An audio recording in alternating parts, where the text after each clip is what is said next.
You know that feeling, right? A friend texts to cancel plans, and instead of being bummed out, this incredible wave of relief just washes over you. Hey, maybe you are that friend. Well, we're going to get into that feeling because while society might call it boring, science has a way more interesting explanation. So today, we're going to dig into the psychology behind that exact feeling. We're going to find out why wanting to stay home isn't just a preference, but for a lot of us, it's a vital survival strategy in this super overstimulated world. And get this, it might actually be a sign of high self-awareness and a pretty sharp intellect. So yeah, on one hand, you've got the standard societal view. Staying in is antisocial, it's lazy, it's boring. But then you look at what science has to say, and it suggests it's often a sign of a highly intelligent and, frankly, self-aware nervous system.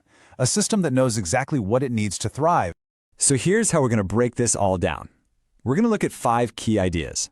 We'll start with your inner battery, then how your space is calibrated for comfort, the sheer relief of escaping the performance, something I love called the winter alibi, and finally, why this is all about choosing depth over noise. Okay, first up, let's talk biology. Because your need to stay home, it is not a personality flaw. No way. It's actually deeply rooted in how your nervous system is wired. This all comes down to what psychologists call optimal arousal theory. Basically, it says that everybody has a perfect, or optimal, level of stimulation to feel content. But for some of us, that level is pretty low. Our nervous systems are just more sensitive, so we don't need a ton of external noise or action to feel good. In fact, too much of it can feel like a real assault on the senses. And this, right here, shows the core difference perfectly. While extroverts literally feed off the energy of a crowd, they recharge from it. For introverts and homebodies, social interaction is a process that slowly but surely drains their battery. For you, home is the only charging station that really works. So the main takeaway here is, it's not laziness, it's not fear, it's a genuine biological need for your nervous system to recover. Okay, let's build on that with our second point. Why exactly is the outside world so draining, and why does home feel like the ultimate sanctuary?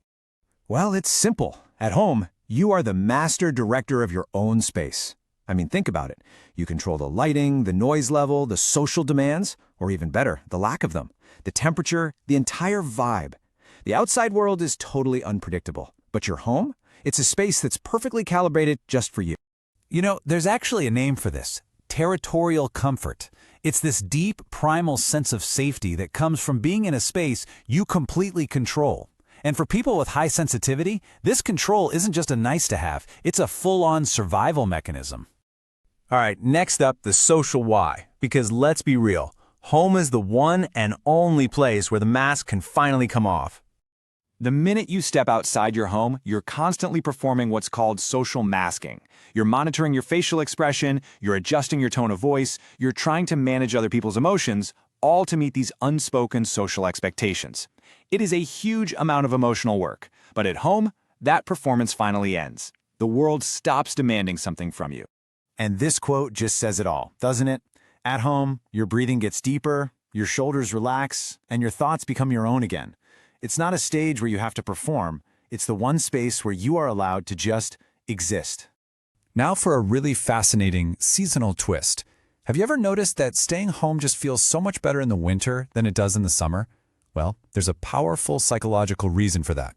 Think about it. In the summer, there's this intense social pressure on all of us. Live your best life, go to the beach, be outside. Staying home feels like you're missing out. But winter gives us what you might call a social alibi. The phrase, "nah, I'm staying home, it's too cold out," is seen as just common sense, not antisocial behavior. Winter basically legitimizes your need to rest. And there's some really cool science behind this feeling too. It's known as the contrast effect. When the world outside is harsh, cold, dark, unwelcoming, your brain releases a little hit of dopamine simply from the awareness that you are safe and warm inside. It's this primal, biological reward for finding shelter from the storm. It feels good because it is good for you. All right, let's bring it all home with our final point.